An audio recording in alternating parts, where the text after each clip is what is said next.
Singapore transport system எப்படி இருக்குன்றதை நான் இன்னைக்கு உங்களுக்கு காமிக்க போறேன். நீங்க சிங்கப்பூர்ல டிராவல் பண்றதுக்கு கூகுள் மேப் இருந்தாலே போதுங்க, ஈஸியா நீங்க சிங்கப்பூர்ல எங்க வேணாலும் டிராவல் பண்ணிடலாம். பட் உங்க பஸ் எங்க எப்ப எப்படி எத்தனை மணிக்கு வரும்னு தெரிஞ்சுக்கிறதுக்கு 2-3 ஆப்ஸ் இருக்குங்க. My transport SG, SG buses, so இந்த மாதிரி 2-3 ஆப்ஸ் இருக்கு. அந்த ஆப்ஸ்லயுமே நீங்க பாத்துக்கலாம். ஸோ இப்போ வந்து பாத்தீங்கன்னா நான் வந்து பஸ் நம்பர் 15 எடுக்கணும். ஸோ நான் போக வேண்டிய பஸ் ஸ்டாப்புக்கு வந்துட்டேன். இந்த ஆப்பை நீங்க ஓப்பன் பண்ணிட்டீங்கன்னா பக்கத்துல உள்ள எல்லா பஸ் ஸ்டாப்புமே காமிக்கும்.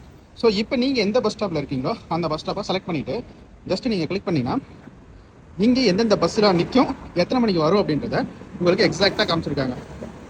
8:56க்கு 15ஆம் நம்பர் பஸ் 5 நிமிஷத்தில் வரேன்னு போட்டிருக்காங்கல்ல, காமிக்கிறாங்க உங்களுக்கு. கரெக்டாக வந்து 9:02க்கு வந்து பஸ் நம்பர் 15 வந்துருச்சுங்க. ஸோ இது மாதிரி தான் சிங்கப்பூரில் மேக்ஸிமம் டிரான்ஸ்போர்ட் எல்லாமே ரொம்ப கன்வீனியன்ட்டாக ஆன் டைமுக்கு இருக்கும்.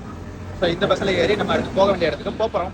ஸோ இந்த மாதிரி தாங்க எல்லா பஸ்ஸுமே ஆன் டைமுக்கு வந்துடும். ஸோ நீங்கள் பஸ்ஸில் ஏறும்போது டேப் பண்ணணும், பஸ்ஸில் வந்து இறங்கும் போது டேப் அவுட் பண்ணிட்டு நீங்கள் இறங்கிடலாம் எந்த இடத்துல இறங்கணுமோ. ஸோ சிங்கப்பூரில் மேக்ஸிமம் பஸ்ஸஸ் எல்லாமே ஆன் டைமுக்கு வந்துருங்க. ஸோ சிங்கப்பூரில் இருக்கிறவங்க இது எந்த அளவுக்கு எஃபிஷியன்ட்டாக இருக்குது அப்படின்றத கமெண்ட் பண்ணுங்க.